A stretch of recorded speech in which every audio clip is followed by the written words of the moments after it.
Hello, everyone, and welcome to Tea Time with the Duchess. I'm StormMiguel Florez. I'm the lead programmer of Translations 2022, and I'm your guest host today. Your regular host, the Duchess, Her Grace Ava Davis, who, besides being the Tea Time hostess with the mostest, is also a very talented filmmaker whose film, The Duchess of Grant Park, is in the festival this year. So we decided to have her join our panel of guests, along with Ser Anzoategui and Lilly Wachowski. Sed is a writer, comic, and actor who plays Eddie on the series Vida, and Lilly is an acclaimed filmmaker and showrunner of Work in Progress, which in my opinion is one of the queerest television series to ever air on a major streaming platform. I'm going to take a breath. I said I would take my time today, and that's what I'm going to do. So before we get started, I want to start with a land acknowledgement. Seattle Trans Film Festival and the $3 Bill Cinema operate on the unceded ancestral lands of the Duwamish, Suquamish, Tulalip, Muckleshoot, Stillaguamish, and Coast Salish peoples. I'm calling in from unceded Yalama Ramatush Ohlone territory, which is also known as San Francisco, or as somebody said the other day, colonially known as San Francisco. That feels the most right to me. As a way of saying that. So it's important for us to know that the Duwamish and Ohlone people are still here, as well as people from indigenous territories across Turtle Island, also known as North America. Find out whose land you're on by visiting native-land.ca. If we're guests where we live or visit, meaning that our ancestors come from somewhere else, here in the United, what's called the United States, but Turtle Island, there's an opportunity for us, or Canada also, let's just say North America. There's an opportunity for us to pay rent and or land taxes, a small step to be in solidarity with the peoples of this land. For more information on how to be in solidarity with the indigenous people of Turtle Island, check out realrentduwamish.org. And for more resources, check out the Land Reparations and Indigenous Solidarity Toolkit created by Resource Generation at tinyurl.com/rec-gen toolkit. Thank you for observing and taking in this land acknowledgement with me. And now, let's bring on our guests. Hello. Hi, everybody. It is so wonderful to see you all here today at the last day of the Translations Film Festival. I can't believe it's the last day of the festival. And it's been amazing so far. We've had panels, we had a midnight movie, we've had tea time every morning. There have been so many props. I just have to say, before we get started, here are some of the props. This happened at midnight movie. We had a pink lipstick ritual with Muñeca, and I just have to show you what I wore to the midnight movie because there was a theme. There was a themed film in the Eerie Ecstasy program that is a really hot werewolf video, music video, and any other and this is because of you, Ava. I've been making tea sandwiches for tea time. This has been really fun. I'll eat those later. So yeah, I'd love to hear how y'all are doing. Has anybody had a chance to participate in the festival? Are you just kind of showing up for the first time here? What's up? How's your day? Anything? If anybody else wants to take it, because I've been in the festival for the past 3 days and it's been wonderful getting to meet everyone. I wish y'all had made it to the mixer because we played this really cool game of what would you do in a zombie apocalypse? And you had like these options, and I can't remember all of them, but one of them was like going into like a Ross or something like that, and a lot of people chose a Ross. I'm doing it wrong. Anyways, someone else talk. It was what if you were in a zombie apocalypse, we got a list of types of stores in a mall that we thought might be the one that would either help us survive more or not survive but be like comfortable. There was a spa option, so yeah. I invite you all to turn off your mute for now. We can just while we're having these kind of conversation moments. But yeah, I would love for each of you to just give us a hello, tell us your name, where you're calling from, and what are you drinking this morning? Okay, I'll jump in. Hi, Lilly Wachowski here, coming at you from Chicago. It's been we've had the Chicago Twitter. There's a report going around that we had like 42 days without sunshine or 1 day of sunshine. So the sun is finally out here, and all of the Chicagoans are kind of roaming around like subterraneans. I love that. The sun is up in the sky glaring down at us. We're freaked out by it, but very, very happy. And I'm hydrating with some water, and I also have a cola beverage. It's 1 o'clock here, so I'm after tea time. Post tea. There's nothing else in it besides the cola beverage. Well, it's never too late, you know. Or too early, I guess. It's like 11 a.m. over here in LA. I'm in Los Angeles, or what is also the Tonga land.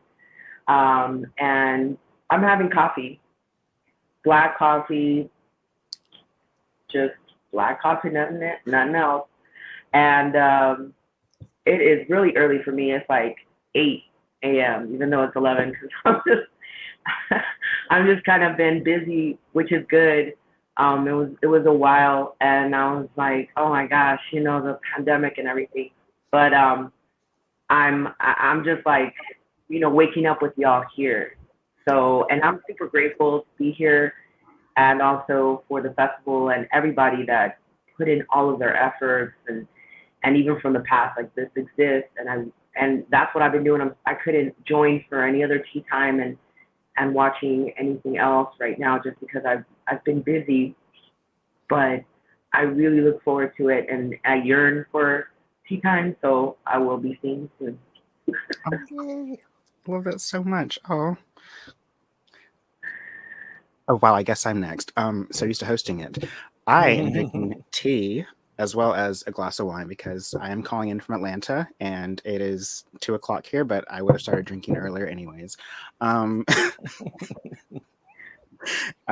yeah, Atlanta on Muskogee lands, and I made tea sandwiches the first day, and that was a lot of effort in a really busy schedule. So I've just settled for the dessert part of this with some macaroons and some shortbread cookies.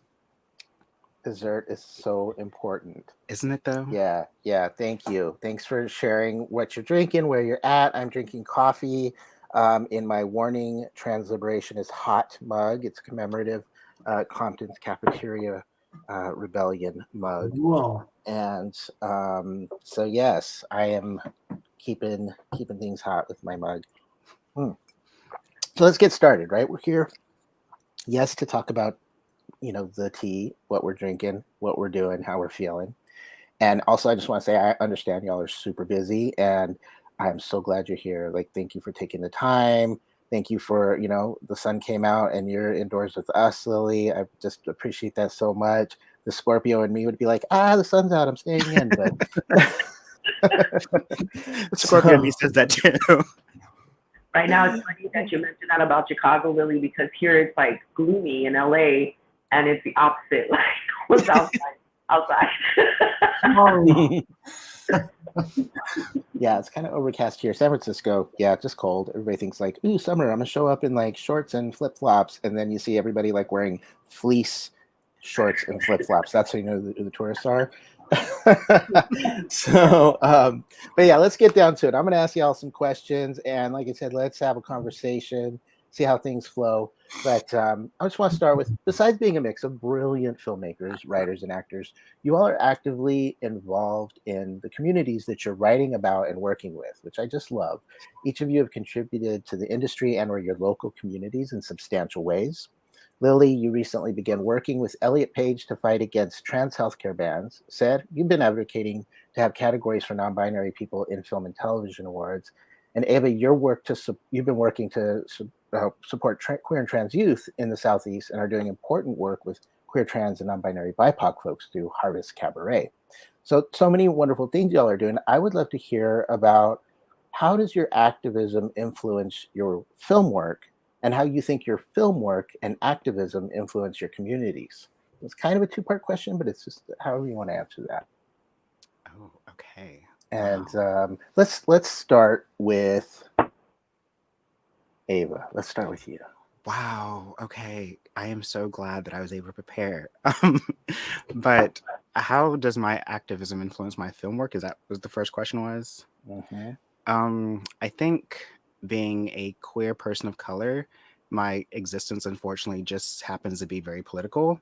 So it's just in everything that I do. And rightly or wrongly, I feel like a hostage situation. Like I have to humanize myself in order to make people who are oppressing me take me seriously or whatever. And so I think that's what I try and do through my work is to try to humanize and tell different stories, whether it's my own story or inviting other people to share their stories and supporting them and telling their stories to get them out there to help humanize us, to help say like, stop killing us or stop mistreating us. And I also try and do that through, I guess, a bit of humor as well. Of like with the Duchess, one looks at it and thinks it's just a woman being crazy and going and claiming Grant Park as her duchy. But for me, it was also kind of parallel to transitioning and becoming female and switching pronouns and the respect afforded to, you know, just using she, her, hers. And it doesn't matter whether you believe or not she's a duchess, she's asking for respect. And so I think that's kind of how I try and be active in my work.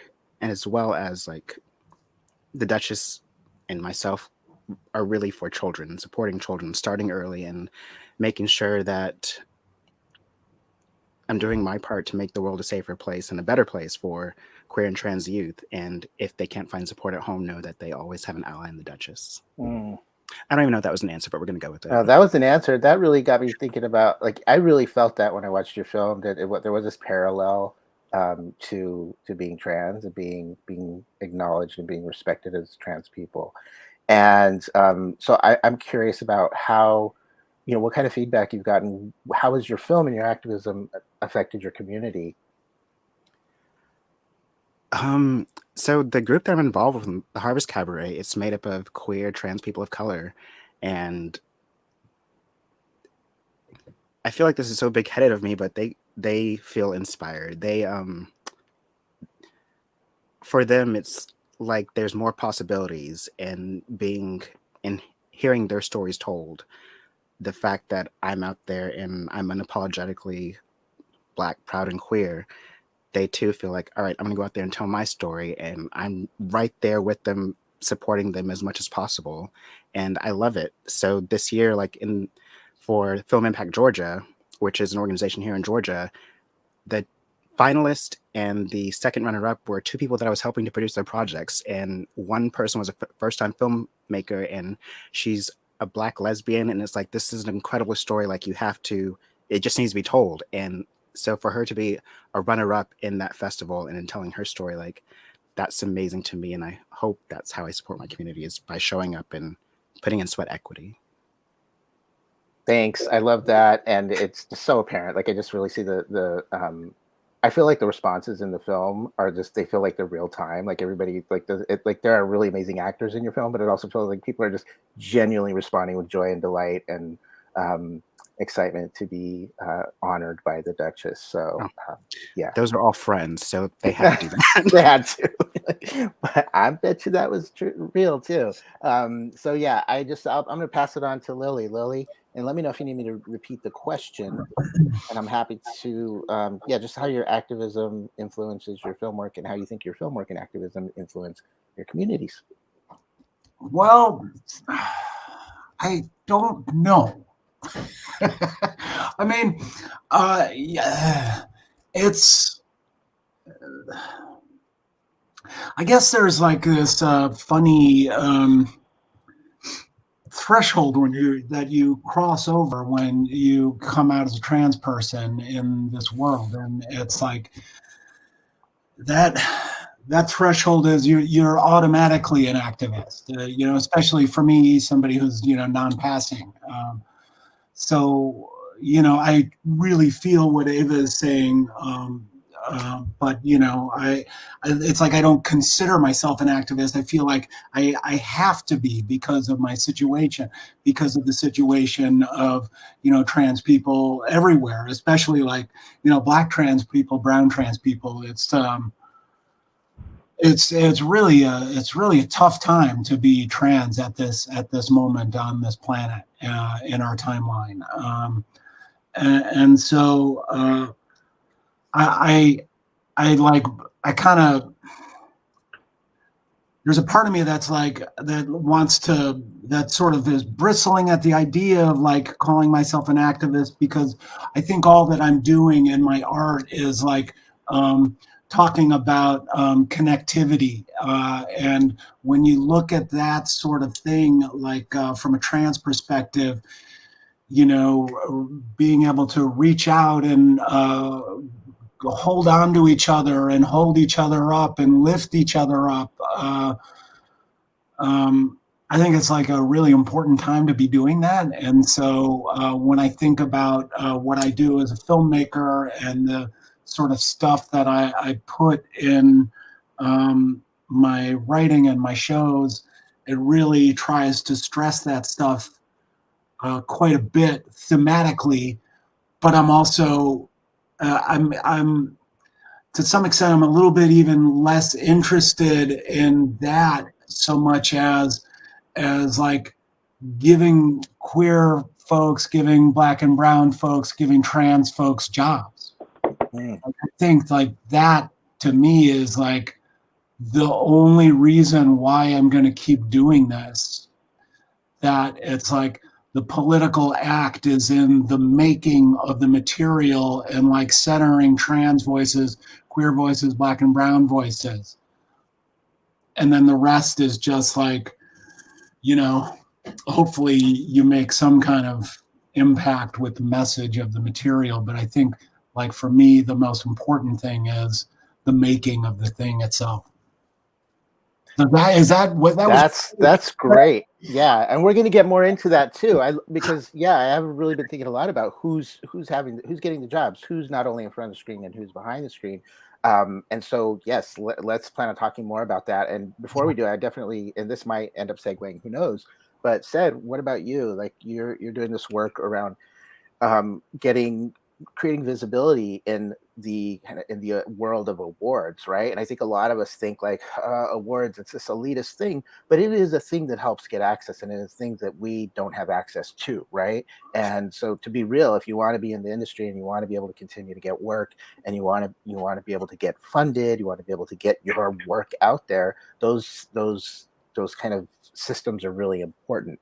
And you've been doing work to open those up to non-binary people. And I would love to hear more about that and how that's, again, how that affects your film work and how you think that's affecting community.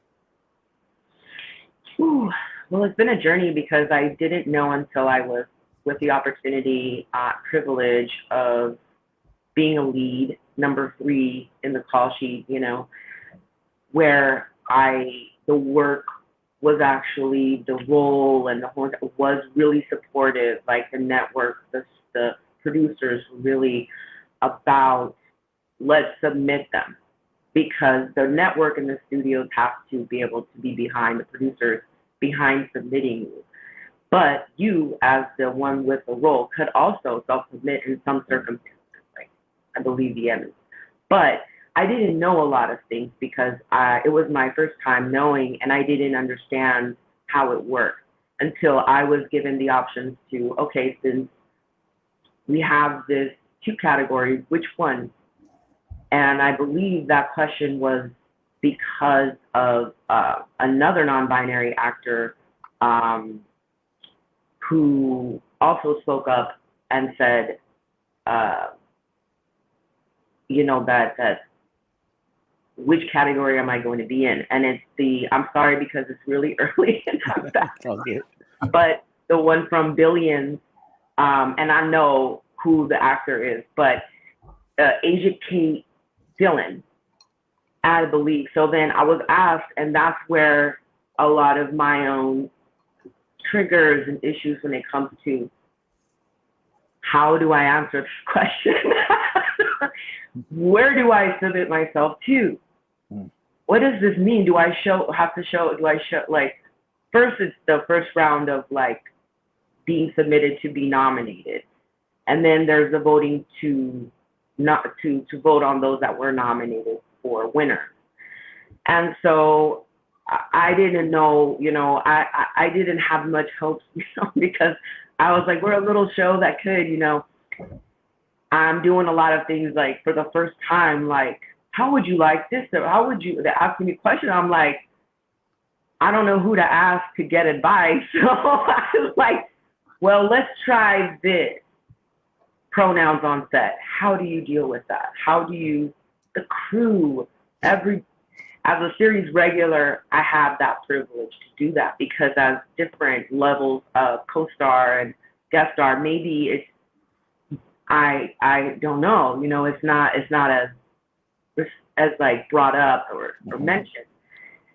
So part of that also goes into like speaking about it, because there wasn't any so much. There's maybe the Agent Kate Dillon is talking about it, and let's further this conversation, because why can't there be, why can't you name it, or why can't it be named? Why can't we be named? So for me, it became a step, because you talk about it on writing about it on LA Times or doing a guest column Deadline, like it's a process of understanding for myself. Like it's like, oh my gosh, I could have thought about it, but it's okay, because I'm learning as I go, so breaking it down and being bold. And it's a big risk to be bold in the industry, I think, but I was like, what else, when am I going to have this opportunity? And I hope to again, but now is the time to talk about it. And so it was really important. And I think, thank you for the people, I'm grateful for those that were the journalists and that supported me, and the writers who helped me like craft it. And it's a lot of work. It's not just my face, and it's writing so that I could be understood by a multiple different backgrounds of people, from the academy to my own community. And that's the hard part for me, myself, as activism. Sometimes activists believe that I'm a sellout, for being on television. And so it's kind of like difficult, because then you think, you maybe are looking at it from the outside, well, your community is going to come on board with you. And not everybody was accepting and is accepting of my identity as non-binary and trans. They see me as who they want to see me. And so sometimes it's like they come with me because they see me and they refuse, so they see me as how they see me. And they want to.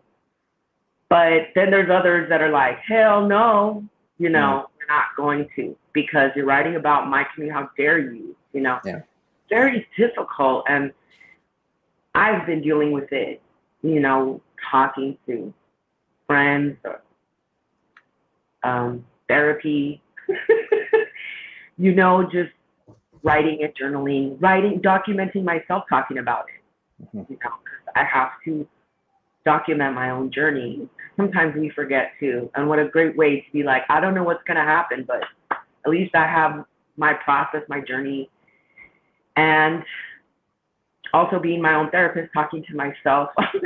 When you flip it, you can talk to yourself like this. I don't know. I'm trying my best, going to stand up and doing my, like having a need to have the art come back. Like, even though I'm doing television, all I could do is the press and get ready for the role and cry all the time, or be ready, the emotions I have to, and that's what I'm doing. I'm working, press, press.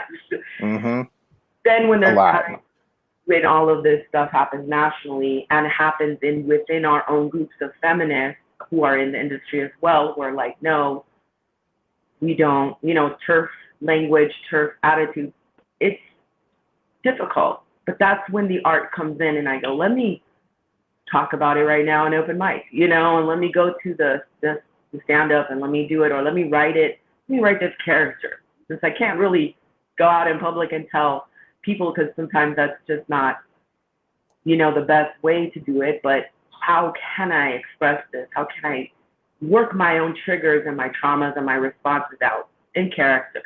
Let me write this. You want to do this? You're going to try me. I'm going to write you down in character. We're going to do a song. We're going to do, and that's always where it always comes back to that. Because when I was feminine and lesbian identified, or even queer identified, but let's just say lesbian identified, I was still not feminine enough for the Latinx community who were writing, or were like casting, or were like making, producing, or I wasn't, this or that enough. It's so much.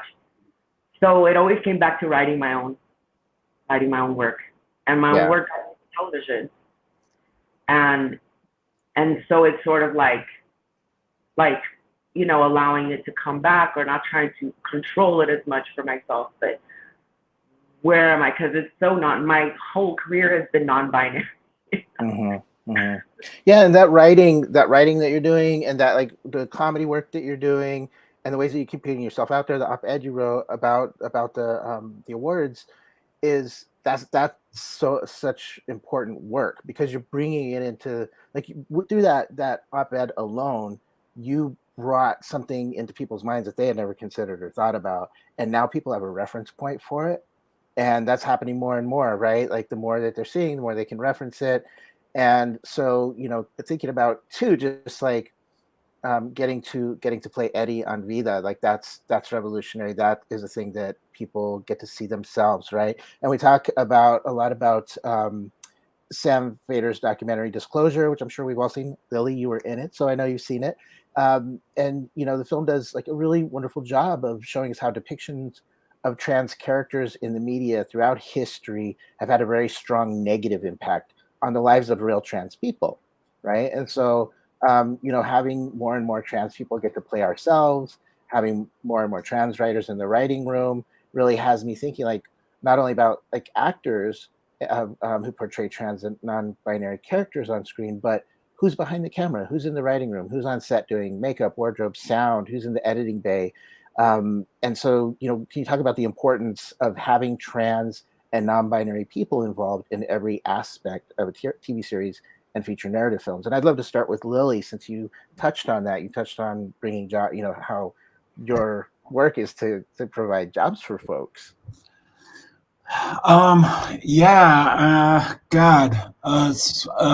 Being on that Disclosure set was just a profound experience for me, because it was the first time that I had been around so many trans people. Like, trans people were making the content, but they were also at every position behind the camera.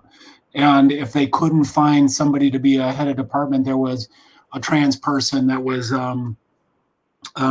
shadowing the head of department. And it was, I took with me from that interview a more radical position. It radicalized me in terms of how can I get to a point where my films look like that behind the camera, where my films feel like that.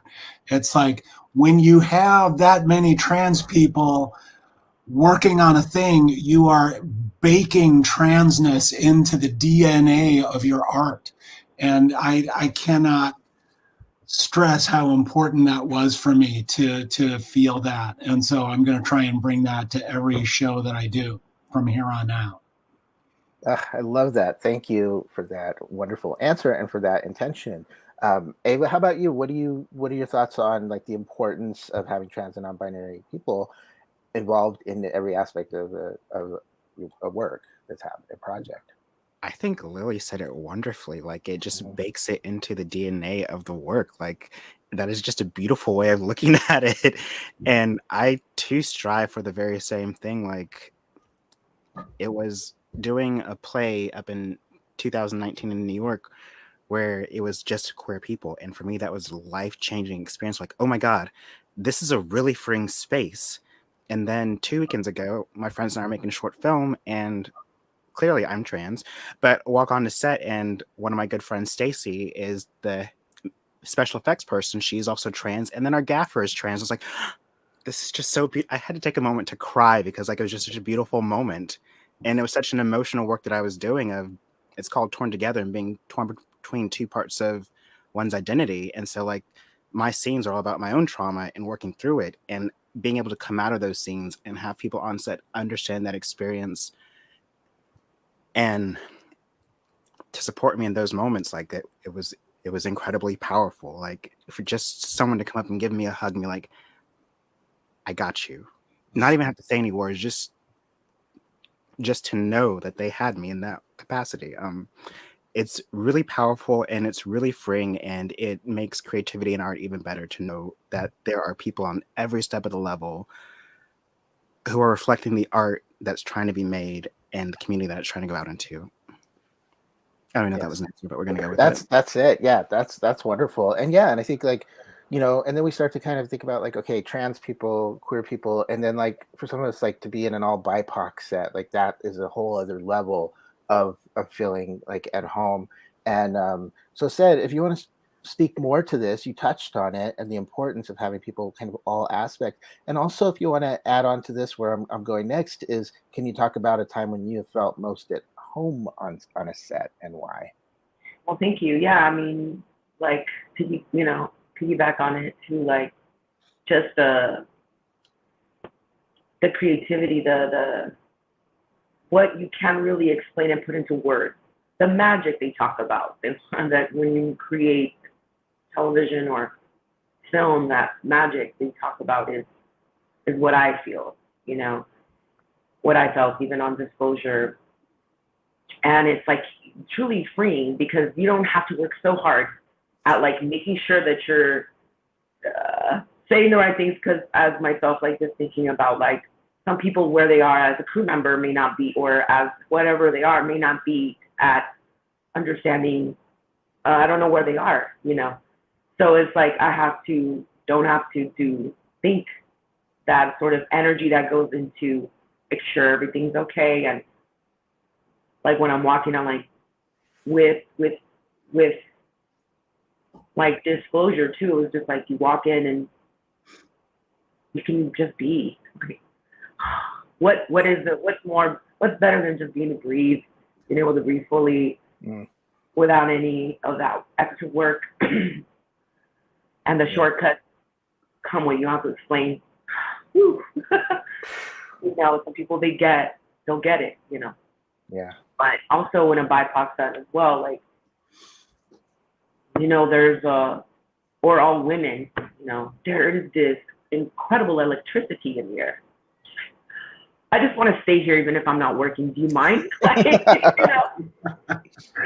And I think that just like make television on like a regular, sometimes miss that, and I'm the privilege of having been on quite a few sets, Disclosure, Vida, where it's like, really want to respect your crew, how are we going to make this work? And I was able to have this extra tool, where they're talking about, when they say she, they're talking about my character. They're talking about me to refer to me as my name or they. That was so helpful to figure that out with everybody.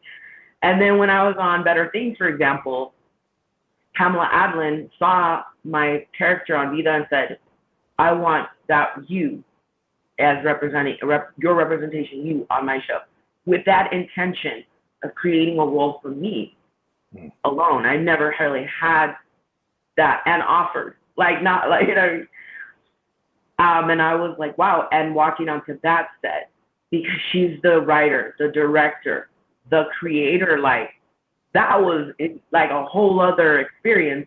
Everybody was so everyday great. You could feel it from every single department. And that was mind blowing. Yeah. Wow. And yeah, and it's such a, and thanks for reminding me that you were also on the Disclosure set. And it makes me think about like, it's already high pressure, right? You're going to act, you're going to speak in an interview, like, in a documentary, you're going to be working camera, you're going to be working sound. Like that is high pressure. You're directing high pressure situations. We all know that. And so to be able to have that extra layer of like, how am I having to interact with people?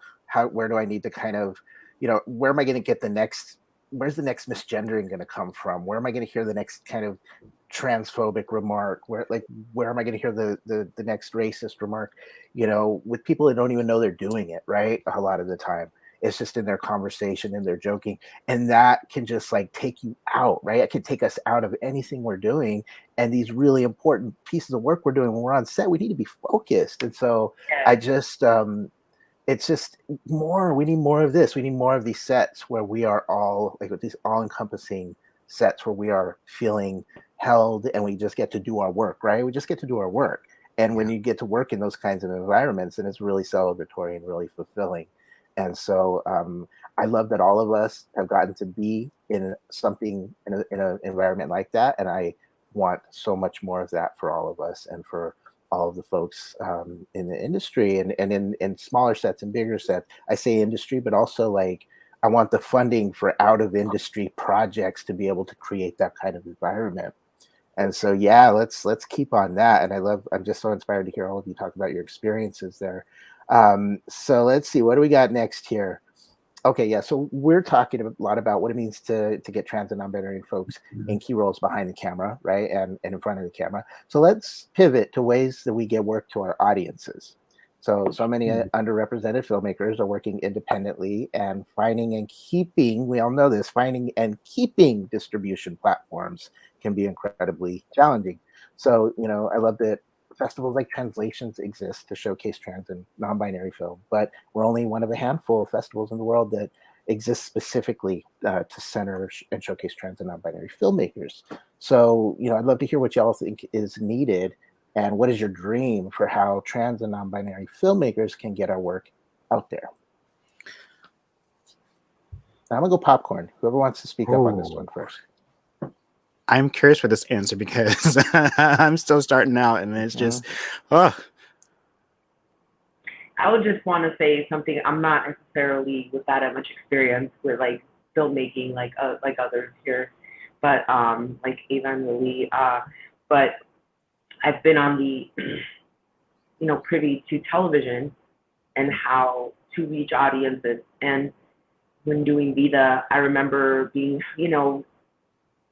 with the marketing people and the publicity people, and how it was really, really like heavily Latinx or Latina, and also heavily marketed and publicized as queer.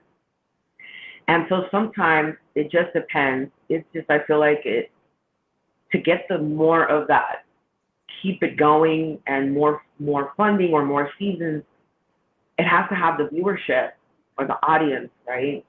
And they capture it, and then they tell you if you're gonna have more or not.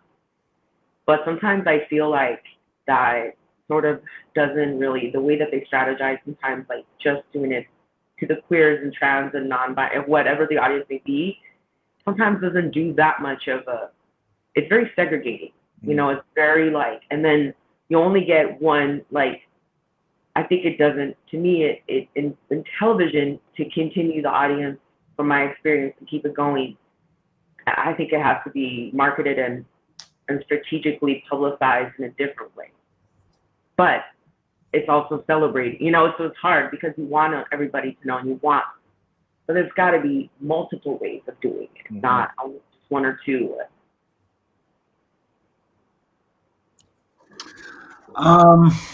Yeah, that's what said was talking about really gets to the bone of it. It's the networks and studios trot out our films and our movies, and they hold us up so that they can tick a box oftentimes that it's Pride, hey, look at what we did over here. It's not so good. I mean, in my time in this industry, I mean, clearly it's gotten better. We we keep pushing, like, the fence post a little bit more, a little bit more. The fact that disclosure exists is it's really a remarkable thing to have a historical record of what we view of our perception in the industry, and to be able to point to it, something that wasn't there before, is really remarkable and helpful for trans folks in this industry, because we know where we've been now, and now we can like continue to plot a course to like find some kind of foothold in this business, which is it's not a great business. Let's just cut to it. It's pretty shitty. So, but I think that like for me, it's again, you just concentrate on the making. Like, make sure that you're surrounding yourself with queer and trans love, and you concentrate on those things. And so long as we keep making, people will. Our art is going to get out into the world, and it's going to make an impact with somebody out there, like young trans people, young queer people, BIPOC people. It's just Mm-hmm. Well, I think too, as we enter this next phase, like the post-disclosure world, where we've seen what representation has looked like, and we're changing that representation. And Sarah and Lily, what I love about your series are that, at least from what I've watched, I have to watch with my partner because I have severe, horrible anxiety when it comes to watching shows. And they both start off like in these really intense, awkward situations. Like, oh my God, like I need an adult in the room with me. But I think as we increase series where we're just looking at human moments, is this next wave that I think, I don't know if that helps distribution or not, but I think storytelling that way, where it's less focused on the trauma and just more focused on being, but being very specifically, but also universally, which I know, contradictory. I think that helps increase access to it and increases distribution, and hopefully the powers that be see like, oh my God, this is a good thing, showing people being people. Oh my, let's keep doing that. Could be a little bit too optimistic, but maybe. I don't know. Yeah, thank you. And that's thinking about like, yeah, just I think we want to tell those stories, right? We just want to tell the stories that are comedies and horrors and dramas and rom-coms, and just getting to be ourselves. I do think that a lot of there's that kind of catch-22 of like, oh, we already have one of those, but we really want to see your trauma story. Oh, but we already have a trans story, and it's a trauma story. And it's like, and it is important for us to tell all of our stories, right? Like all of our stories, our trauma stories, our survival stories, but also just like our quirky, like, anxiety, cute love stories, and all those everything else. So like, and I feel like all of us are doing that, and I'm really happy about that. And I think, yes, we are going to keep making our stuff, and that's what we do. And I love that about us. And so I want to know what's next. So what are you working on now? And when I say what are you working on now, I do mean projects. And a project, I want to get it out of like this industry capitalist world. Could be an art project, film project, but it could also be a project of, I am working on a project to learn how to nap better. My next project is spending more time with my fur babies and watching and binge watching Vida. Like what are you up to? What's next for you? What are you working on? What are you excited about? We're all going at once. It's so amazing. Yeah. All right, Ava, let's do it, Ava. All right, fine. I am working on producing my first feature film, The Waltz, about a trans woman who wants to learn how to waltz. I love the cast that I've assembled. I love Spencer. I love Nikki. I love everyone, and they're so incredibly amazing. And other than that, which I know, producing my first feature film, just absolutely terrifying. I've cried so much. I cannot believe how much crying there is in making a movie. Like every single morning I cry. But putting it back a little bit, spending more time with my fur babies. We just installed a bathtub in our garden. and it is so very relaxing to take a hot bath in the garden, kind of blocked from the neighbors, but also if there's a peeping Tom, then it's like, you're welcome. So yeah, producing a film and then trying to cry in the bathtub instead of here in my studio. Multiple places to cry, very important. Okay, how about you, Ser? Yeah, I'm working on taking baths and bubble baths. It's really exciting for self-care. It makes me look forward to take care of myself. Crying when I need to, just letting it out. I'm working on like my own triggers and my own stuff to make it like, I'm observing. This is good. Just continue that path. And I'm working on writing. I have a pilot that I wrote as I feel like it's a good sample, or it could be made, you never know, but I'm also looking at like how I could transition as a writer in television. I have a few, like I did a few after Vida was over the third season. I did like, I did a podcast I can't wait to talk about soon, and it's all Latina and queer. And then there's this really exciting project that I did, which is a recurring character, this queer non-binary character on an animation for kids, which is really important right now with everything going on. And it's Rachel House plays my partner, and she's like this warrior queen.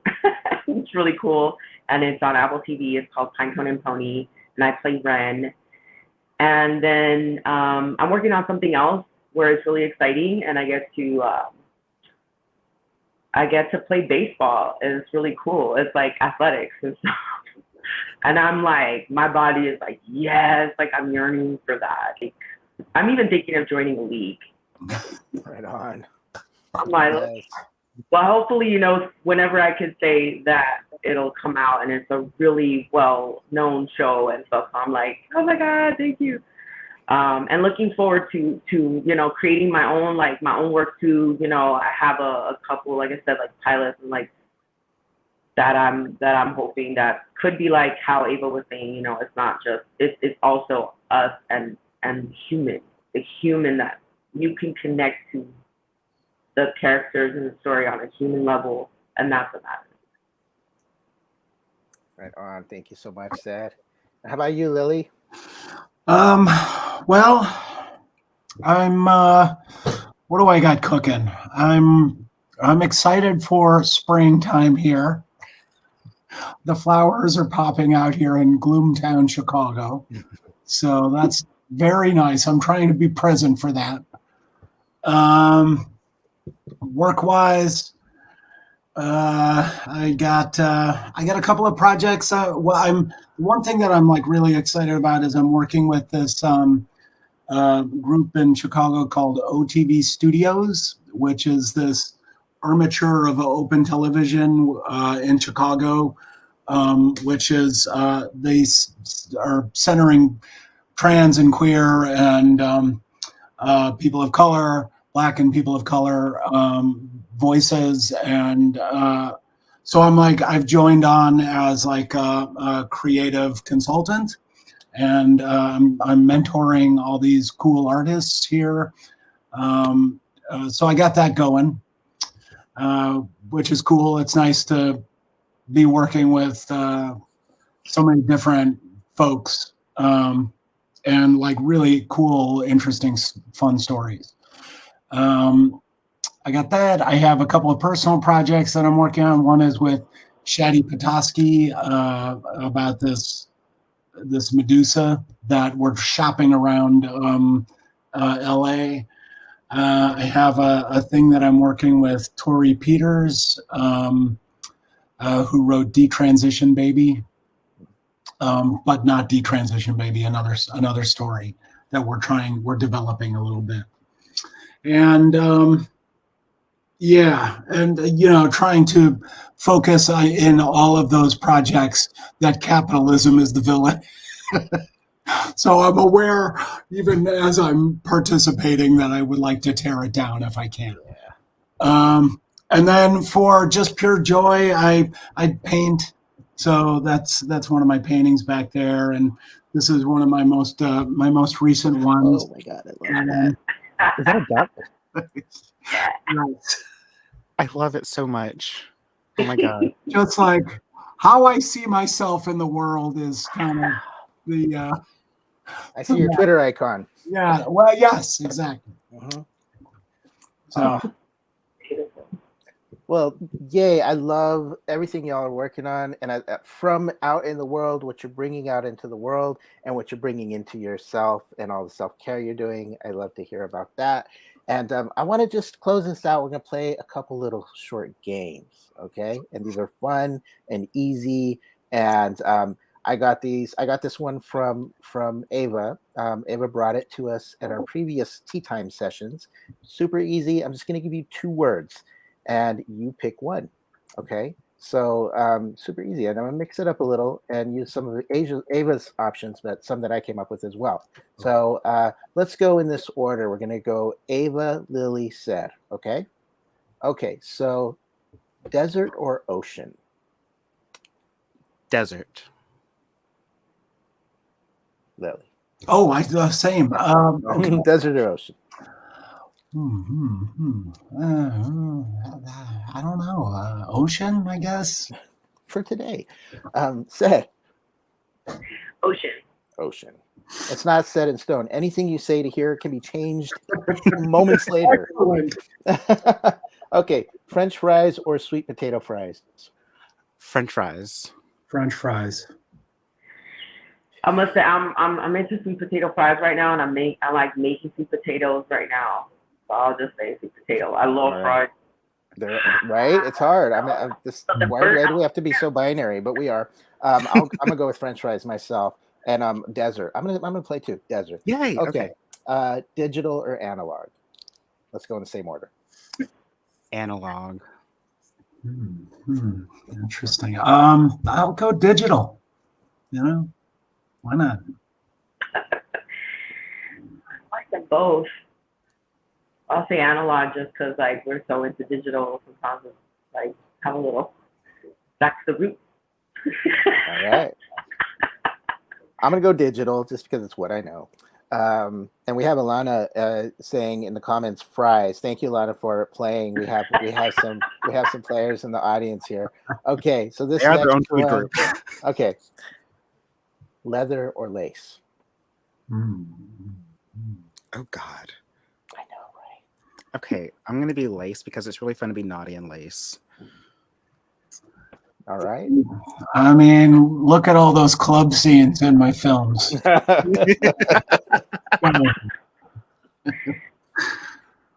I would definitely say leather, and because of the Matrix, definitely. I don't know how many times I wore that outfit for Halloween.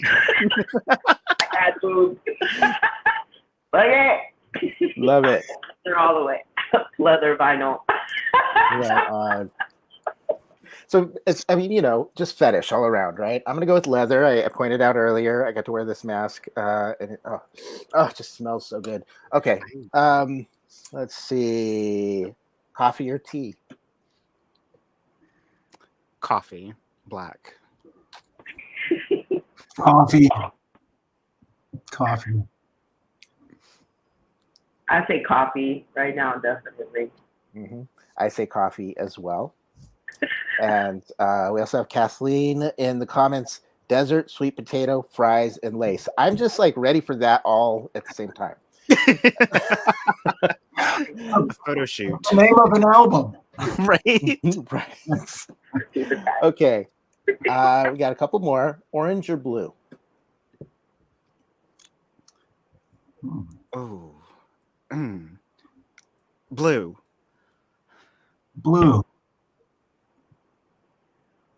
I love blue. Is that your final answer? For now. That's right. All right. I say, or I love orange, burnt orange. This color of orange right here is just it for yes. me. Ugh, It's it. damn it. Okay, so then finally, and I hate to throw this one at you. I hate to throw this one at myself. Ice cream or pie? Oh, why? I know. I'm going to be the villain here, and I'm going to say neither. I'm not an ice cream nor a pie person. My friend Theo's going to hate me. He loves pie. My partner loves ice cream, but I stand by my choices. Okay. No one ever said you had to choose. I forgot to mention that. I'll go with ice cream because you can eat ice cream in lots of different ways. You can. Nice ice cream cone. Mm. Nothing beats that walking down the street. I'm gonna say both. Yes, I love it. Rule breakers are my fave. I'm gonna go with, because I instigated the game. I feel like I have to pick one. I'm gonna pick pie, and pie could also go in many different ways. You could like eat a hand pie walking down the street. Oh, okay, I do love hand pies. Oh my god, like meat pies. I Meat forgot pies. about We've meat pies. That's true. I'm just saying. What's the Savory. movie? Is it Sweeney Todd? Is that the meat pie? Okay, so my sweetie one time invited a bunch of people over. It was like, I'm making hand pies and we're gonna watch Sweeney Todd. And a few of us had never seen Sweeney Todd, so we didn't know. So we were all just like, okay, these are delicious, these meat pies, eating in the movie. Then like, halfway through, we're just like, what have you done? What's that? What's in these? What's in Right. these? Who is in these? Yeah. So okay, Oh. we're gonna do one more game. We're coming to a close here, but Ava has brought us this really fun game that we've been playing. And hold on, I want to just make sure I have what I need to say here. Beep, beep, beep, beep, beep, beep. Okay, yeah. Okay. So yeah, I want to introduce a special guest who's going to lead us into another game, and I present you with the Duchess. Oh, okay, the Duchess is on.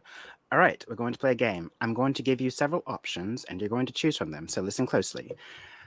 Barony, County, March, Principality, Duchy, Kingdom, or Empire. I can repeat them if necessary. Are we just supposed to pick one? Pick one. I don't know. Lay them down on me one more time. Okay.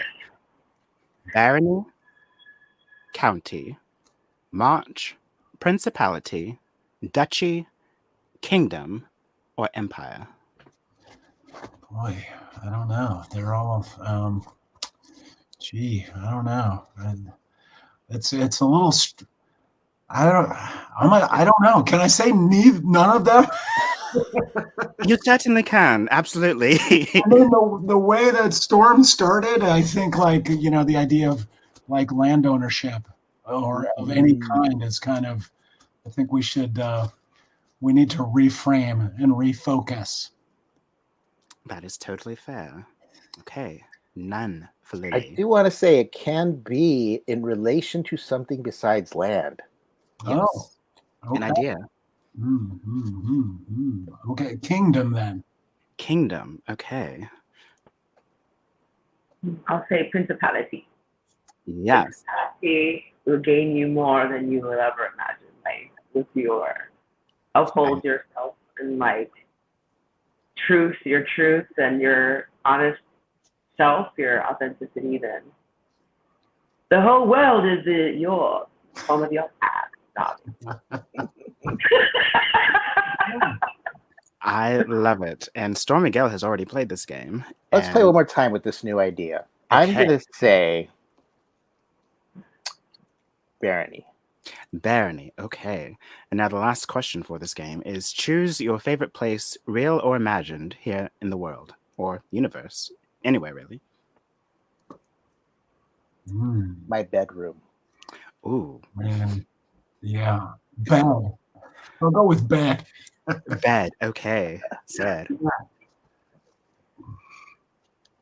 In the water. In the water. Floating. Floating. In the water. Such peace. All right. And finally, Lily, are your pronouns she, her? I just want to make sure.